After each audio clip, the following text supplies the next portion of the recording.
Hello po mga kababayan, kapamilya. Ngayon po ay araw ng Sabado.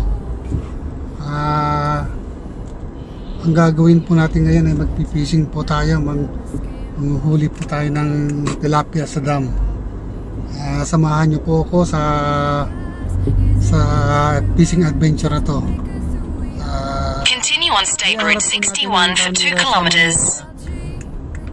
Sa may kalsada para makita nyo rin po ang kagandahan ng ng mga kagubatan dito sa Australia. Kasi dito ang dam nasa liblib na lugar po ang location.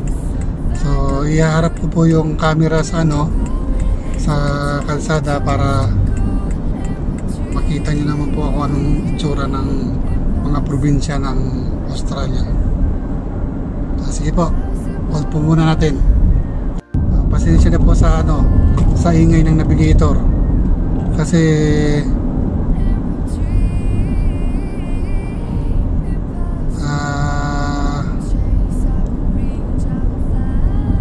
kailangan po natin ng navigator papunta ron.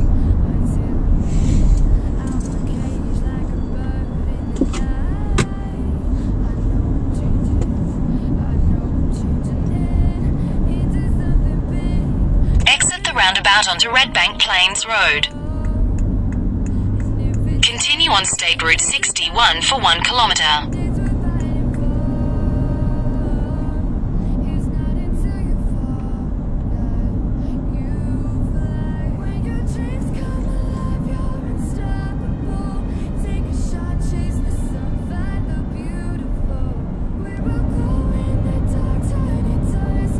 Napapansin niyo po, wala pa gaano mga sasakyan sa kalsada kasi araw po na Sabado ngayon. Yung ibang taong nasa bahay pa natutulog, tanghali pa magising dahil araw ng pahinga ngayon.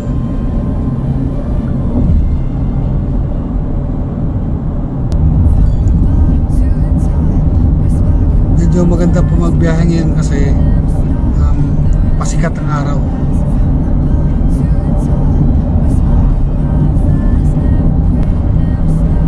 Mga partner po rito, mga mayayaman po yan. Kaya nga lang, pagdating ng summer, tinatamaan po talaga sila ng crisis kapag mayroong drought. Last 2 years po, napakalaking problema po sa mga farmers dito sa Australia kasi yung mga livestock nila namamatay dahil sa walang tubig. Wala sila mapainom sa mga baka nila. So last year at saka nakarapang taon, ang government ho ng Australia tinulungan ng mga farmers dito. Tapos yung mga tao rin dito nagtulong-tulong para makasurvive po yung mga farmers.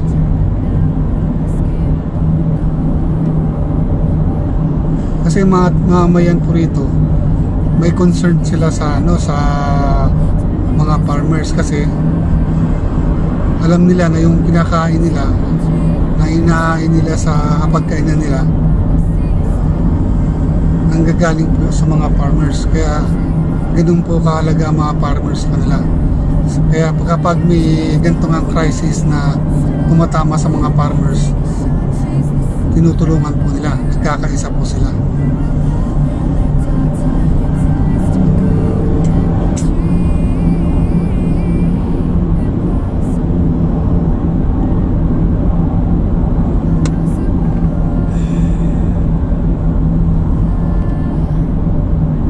So itong probinsya po nila, parang halos pare-pareho lang pong itsura, puro ganito lang. Malalayo ang mga bahay, malalawak ang lote. Makikita mo maraming mga baka, maraming kabayo, minsan may mga tupa. Ito po mga taniman na ito inararo na nila, ready na to para taniman. Dito pag nagdidilig sila, yung pandilig po nila, mahabang tubo na may nakalagay po sa may gulong, may parang release. Tumatakbo po yun, tapos parang shower. Malawak po ang sakop ng tubo niya, parang shower siya na pahaba. Ganun po nila dinudiligan yung mga halaman nila dito. Ayun, ang dami pong baka.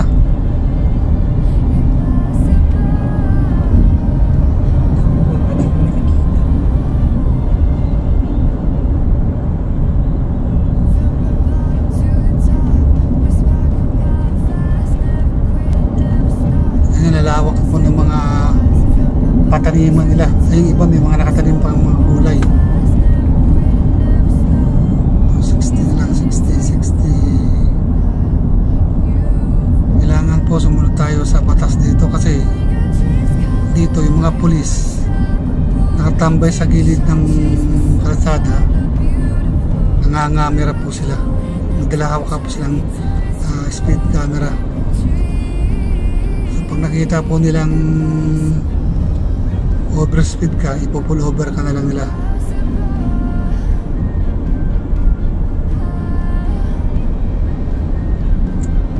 Probinsya na po ito.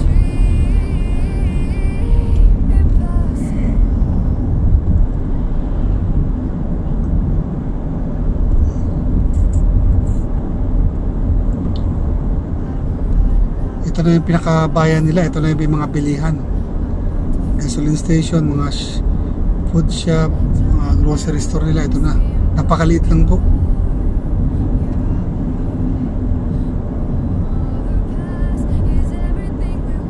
Yun lang mahirap pag dito ka nakatira, malayo ka sa ospital.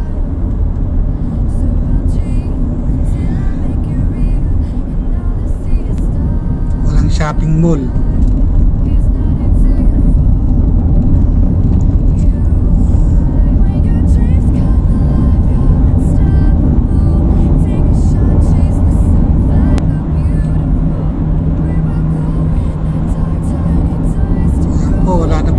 Dito napakalalayo na po ng mga bahay, siguro mga 1 kilometro ang pagitan ng mga bahay. Kung may nakikita naman siguro kayong mga tabi-tabing bahay, siguro ano yan, magkakamag-anak.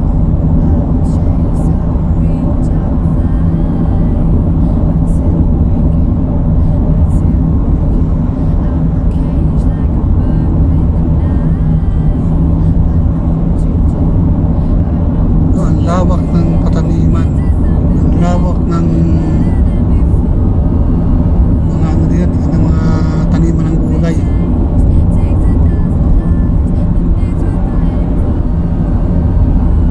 Hindi ko lang po alam kung paano ginagawa nila ng sistema sa irrigation nila rito, kasi wala ka naman makitang patubig yun. So siguro mga ano to, mga nakabaon sa lupa, tapos may connections pa rin siguro sa mga dam.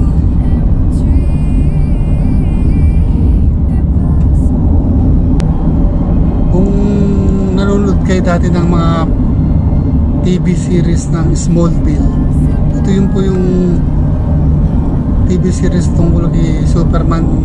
Binata pa siya, nakatira sa farm. Parang ganito po yun. Problema lang dito sa kalsada rito sa mga probinsya, ang kitid 200 lang, pero ang speed limit niya 100.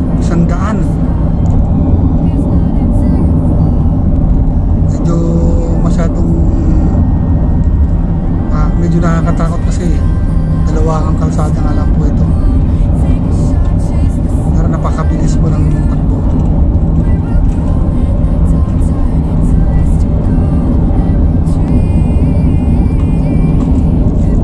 Nakakatakot lang dito sa ganitong mga kalsada, yung makasalubong ka ng mga pagod na driver, yung mga nakakatulog.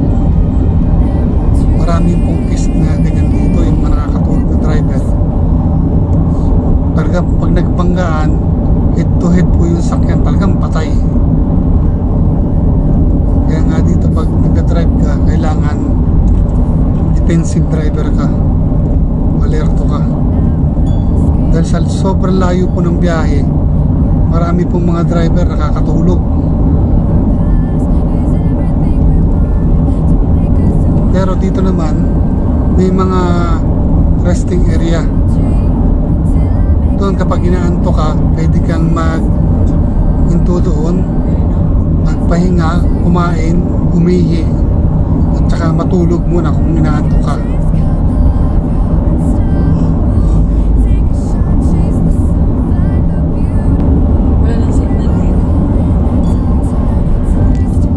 Wala nang internet, wala nang signal. So medyo malayo na pong lugar ito, medyo mahina ng internet.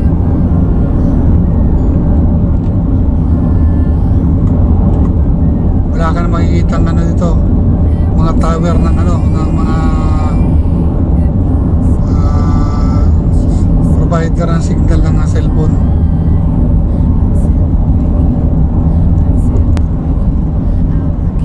Nakita po tayo windmill. Sa tingin ko, itong windmill na to, ito yung ginagamit nila na mag-pump ng tubig galing sa ilalim ng lupa. Parang deep well siguro. Pero kung mag-ukay ka siguro dito, tanghalap o magtubig, siguro kailangan mo mag-ukay ng napakalalim bago ka makakita ng tubig. Ayan ang mga windmill po yan. Makikita nyo may mga malalaking tangke sila ng tubig. So malamang po yung mga pump, yun po ginagamit nila para mag-pump po ng tubig sa ilalim ng lupa. Hihigo po yung tubig galing sa ilalim ng lupa.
Eh.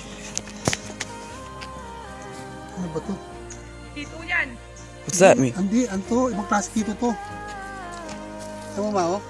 Matibo ka. You didn't catch that, I caught it. Diba? Hito nga yan. What's it? Yung isa. What's it? Hito? Hindi kang dulo yun, hito. It's the same as Poco. Ano? Oh. Gawin natin ano? Is that poisonous? Hindi ko alam. Hindi ko alam kayo. What if it's yummy? Malaki yung karne nito ma. Ewan ko, ikaw, ayoko yun. Hindi siya malangsa. Make sure it's not. Hindi siya malangsa. What if it's an eel?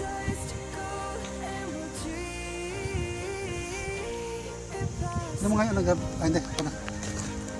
Bulate pinahin, no? Hmm. Sa gilid nga sila ng bato. Ang laki niya.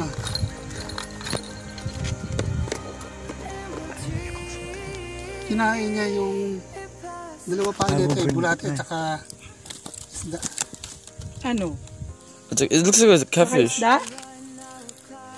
Isda? Isda at saka bulate yung lagay ko eh. Sabi.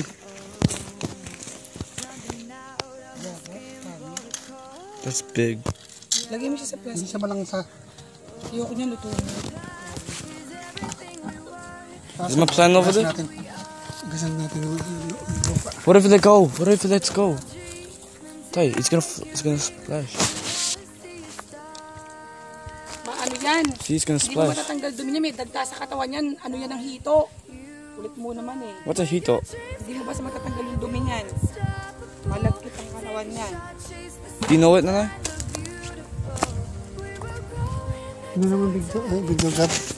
Yeah. Nakikita niyo po ito yung mga sunog na kahoy. Ito po yung mga tinatamaan ng kidlat. Kaya po nagkakaroon ng bushfire ito. Malamang po itong area na ito nagkaroon ng bushfire kasi kung makikita nyo yung makatabi niyang mga puno, mga sunog na siya na kulay itim na po yung mga katawan ng mga puno. Titi niya parang uling yung katawan ng puno. Ganun po dito kapag yung tag-init. Kasi dito ang tag-init at saka tag-ulan, nagsasama po sila. Kalagitnaan po ng summer, umuulan po. Pag bigla siyang umulan, parang bagyo. Pero bago siya umulan, puro kidlat muna. So yung iba, pag tinamaan ng kidlat, magliliyab yung bush area, tapos masusunog na siya. Tapos pag lumakas yung ulan, doon na siya na namamatay na yung apoy. Pero yung iba pong hindi namamatay, yun po yung talagang kumakalat. Yung pag kumalat po yun yung maraming nasisirang mga ari-arian, mga bahay. Kasi pag bushfire po, ang bilis niyang kumalat dahil sa sobrang init nga po rito pag summer. Siya, umaabot po sa mga mahigit 40 degrees centigrade, 45, ganyan, mga pataas po. Kaya yung mga ganung panahon, talagang malimit ang bushfire dito sa Australia. Ganyan, sunog yung mga katawan ng mga puno. Ayan o, sunog siya. Hanggang doon na, mga sunog yung mga katawan ng puno. Yan. Kasi pati yung mga damo na yan, pag tinamaan ng kidlat yan, nagliliyab po yan. Ito nyo, itong puno na ito, namatay na lang. Wala nang dahon dahil sa nasunog siya. Namatay na lang siya. Hindi na siya nakasurvive. Pailan nilang po mga tao dito na walang disiplina. Ayan, nagtatapon po ng basura. Yung bote ng alak. Pupulutin po natin yan mamaya bago mag-uwian. Yung mga maraming mga tae ng mga hayop, mga po yan sa kambing. Hindi kambing, yung kangaroo. Sa kangaroo po yan.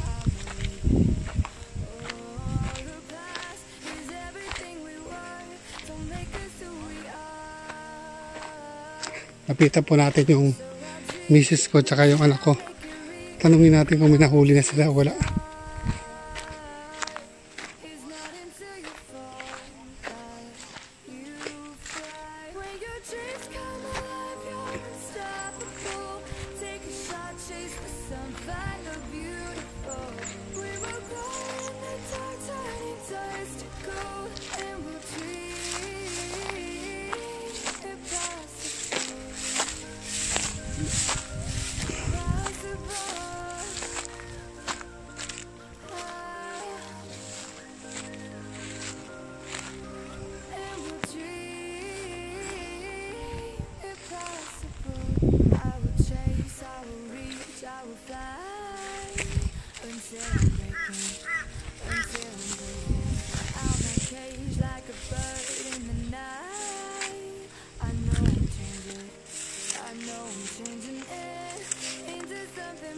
Medyo matarik lang ito, maraming bato. Hinahuli kayo, wala.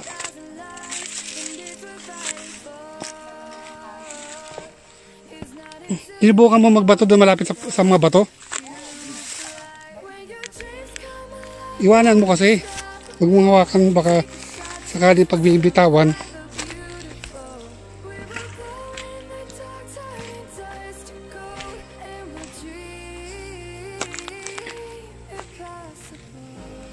Tingnan po natin yung huli natin. Wala pa daw kumahagat sa kanila. Medyo swerte ako pag ako nagpipising sa dam. May mga nahuhuli ako. Ayan po siya, oh. Parang hito siya.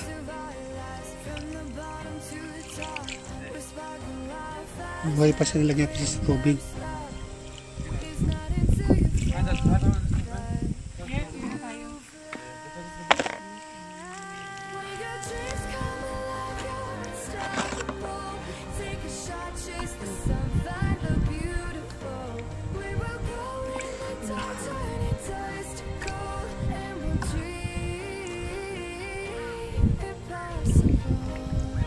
Ito po siya.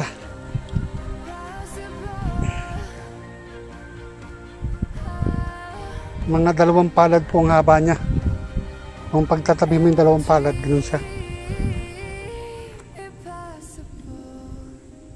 Hindi ko alam kung anong isda to, pero parang itsurang hito, parang itsurang karpa. Oo, ganito itsura niya. Ano to, ma? Parang kalahi ng karpa. Ganito itsura ng karpa, ma. Karpa, mag-anak ko ng karpa.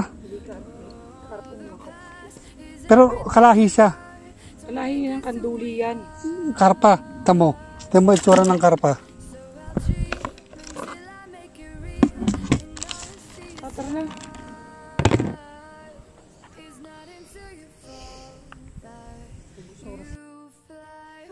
Magandang gabi po mga kapamilya, kapuso, ating mga kababayan. Ito na po yung bali ending po ng pagpipising natin sa dam. Yung nahuli po nating isda, ang pangalan po pala nun ay eel-tailed catfish. So kapamilya pa rin po siya ng catfish, pero yung buntot niya buntot po ng eel. So yun po ang pinangalan po dito sa Australia ng isda na yun. Hindi ko lang po alam kung meron po yan sa Pilipinas. Mukhang masarap po yung isda kasi wala pong langsa. Inaamoy ko siya, hinawakan ko yung kamay ko, inamoy ko, wala siyang amoy. Kaya nga lang po, yung katawan ng isda medyo masebo. So sa ngayon nakalagay siya sa freezer. Pagpaplanuhan po ako ng luto doon. Kasi nakakain na po ako ng eel. Napakasarap po ng eel. Yung tinatawag po sa atin sa Pilipinas, igat. Yung katawan po nung nahuli natin isda ngayon, parang igat po. Kaya nga lang, isa lang po ang nahuli natin itong araw na ito. Medyo minalas po tayo. Hindi po gaya nung nakaraan. Nakahulyo ako ng igat na kasing laki ng halos 1 tipa po siya. Doon din po sa spot na yun. Kung makikita nyo, medyo nagbago po yung lugar. Nagpalipat-lipat po tayo ng lugar sa dam. Kasi pag wala po makahuli, hanap po tayo ng spot na kung saan meron pong isda. So, pinaikot-ikot po natin yung camera at nakita nyo siguro na ipasyal namin kayo dun sa lugar na yun na makita nyo siguro kung ano itsura ng gubat sa Australia. Ano rin itsura ng dam. So, yung pinakita ko nga rin po sa inyo yung mga tinamaan ng kidlat. Kaya po dito sa Australia kapag paulan, pakidlat, mas maigi po mag-stay sa loob ng bahay. Kasi nakita niyo isang puno, di ba? Nakatumba, sunog na sunog. Din po yung direct hit ng kidlat. Kita niyo naputol siya tapos sunog yung gitna. Kaya ang ina-advise po talaga dito ng mga professional sa weather na kapag ganyan, ang ina-advise po nila sa tao na sa loob lang po ng bahay. Kasi ang tag-init po rito, halimbawa, ngayon pasimulan na po ang tag-init. Hanggang sa papunta na po yan ng December, kasagsagan na po yan ng ulan. So ilang init po pala. So mula ng buwan na to, mula po ng October, simula na po uminit, hanggang December, puro mainit po yan. May paambon-ambon po pa minsan-minsan. Kaya nangyayari niyan, tuyong-tuyo po yung gubat, pati mga damo. Kaya pag umulan po, tinamaan ng kidlat yan, yung pasimula pa lang ulan, tinamaan ng kidlat yan, sigurado po magliliyab. Tapos pag nagliyab na, ayun na. Kapag malakas ang ulan, ayun siya yung namamatay naman po yung sunog. Pero kapag yung hindi gaano kalakasan yung ulan, tapos panay kidlat, doon na po nagkakaroon ng bushfire. Hindi po napapatay ng ulan kapag mahina po yung ulan, yung apoy. Kaya kumakalat po yung sunog. Nakakita na po ako talaga ng actual yan kasi nung time na nakakita ko yan, nasa breakdown po ako. Sa lugar na dinaanan po natin, doon po kami dumaan. Yung time na nag-breakdown po yung bus na ginagawa namin, paulan din po yun. So nagkidlat po siya. Sa tabi ng kalsada, nakita po natin, tinamaan ng kidlat yung bus area. Nagliyab po kaagad siya, nag-apoy. Tapos siguro mga 3 minutes yun, umulan na malakas, namatay din po yung apoy. Yung naswerte nga lang po ganun, kapag umulan na malakas, namamatay po yung bushfire. So, sa susunod po mga video, sana po ay sabay-bayan niyo pa po ako para maipasyal po ka namin kayo dito sa Australia. Para masabay-bayan niyo po yung mga susunod pa po mga video, i-click niyo po yung subscribe button, pati rin po yung notification bell. So yung bala ko pong i-download sa susunod ay yung tungkol po doon sa mga activities ng mga bata sa school, yung mga program nila. So makikita niyo po yung iba-ibang lahi dito sa Australia. So meron po silang mga yung mga halimbawa mga African, mga Samoan, sila po yung nag-perform sa stage. Piniperform po nila yung mga pambansang mga kanta nila, yung mga kultura nila, pinapakita nila. So makikita niyo po napakarami pong ibang lahi dito. Kaya po itong video na to na mga nauna pong video na ginawa ko, hindi kahit ko po na yung mga Pilipino po na sa abroad, sa Middle East, mga lalawak na pong experience na pumunta po rito sa Australia. Kasi ito pong Australia talagang dinudubog ng ibang lahi. Marapakarami po mga Afrikano, mga Samoan. So sana po yung mga Pilipino makarating po rito. At may chance po sila maging permanent resident at Australian citizen dito.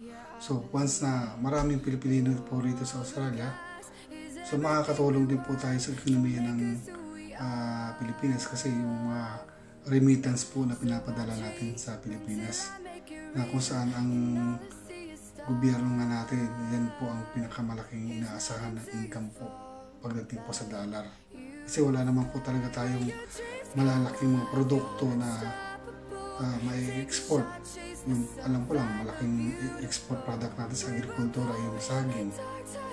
maliban doon, mari yung opera, yan. Pero maliban doon, parang halos wala na kasi biro mo pati mga isda, ini-import natin, galunggong, tayo mismo nag-i-import, pati bigas, ini-import natin. So wala po talaga tayong magandang produkto na ini-export para pumasok po dyan sa Pilipinas yung dollar. So ang inaasahan po talaga ng gobyerno natin mga OFW. Kaya mas maganda po yung mga OFW po natin yan sa Japan, sa Korea, sa Middle East, na mas maganda po pumunta rito sa Australia. Kasi mas malaki po yung conversion value ng pera po rito. Sa Amerika naman po, napakahirap naman pumasok kayo doon kasi dahil nga sa batas na pinatupad ni Trump. Sa Europe, meron din po mga magaganda. Marami po mga Pilipino doon na nag-abroad. Malaki rin din po ang mga conversion. Kaya nga lang, depende rin po kasi yung mga lugar sa Europe na ang standard of living napakataas. Kikita ka nga, pero yung savings mo medyo mababa kasi ang mahal po ng mga bilihin. Kaya sa mga susunod pong video, sabaybayan niyo po ako para makita niyo po yung kagandahan ng Australia. Abangan niyo po yung susunod kong video tungkol po sa mga kabataan na nagpe-perform po sa school, sa mga entablado po. Yan sa Pilipinas, ginagawa rin po natin yan. So, yung video na po na yun, abangan nyo. Pag-download po nito, susunod na po yun. So, magandang gabi po. Maraming salamat po sa pagsama niyo po sa akin sa ating pamamasyal po sa dam. At susunod po, sa dagat naman po tayo, mamimissing. Sana medyo maganda-ganda ang huli natin. Medyo maalat tayo ngayon. Pero maganda na rin kahit paano hindi naman tayo na zero. Bumalik po kasi kami dyan sa lugar niya kasi ang laki po na nahuli ko dati dyang il. Halos sa sandi pa. Tapos yung tilapia po, napakalaki rin po. Yung tilapia na huli po natin dyan parang ganito po kalaki. Yung tilapia na huli ko dyan. Kung may pagkakataon po, ida-download ko rin po yun. Yung nahuli po nating eel, tail, catfish, pag pinagtugtungan nyo po yung dalawang palad nyo, halos ganun po siya kalaki. Mas malaki pa po. Mas mahaba pa kasi parang ganyan po siya. Kahaba. At saka yung parang crossbreed siya ng hito at saka ng eel, igat. Parang pinag-crossbreed siya, parang ganun. Yung buntot niya, buntot ng igat. Yung katawan niya, katawan ng parang hito o parang parang karapa yung mukha niya, parang ganun. Masarap po, tingin ko yung isda na yun. Sa kanila po natin lulutuin kasi medyo pagod nga po sa pagpipishing. Sa susunod po, gawa tayo ng mga video ng catch and cook na video po sa pagpipishing. Sige po, magandang gabi po. Salamat po sa pagsubaybay. Sana po i-like niyo po itong video na to. I-click niyo po yung notification bell at pati rin po yung subscribe button po dyan sa baba ng YouTube po. Sana po magkita-kita po tayo sa sunod.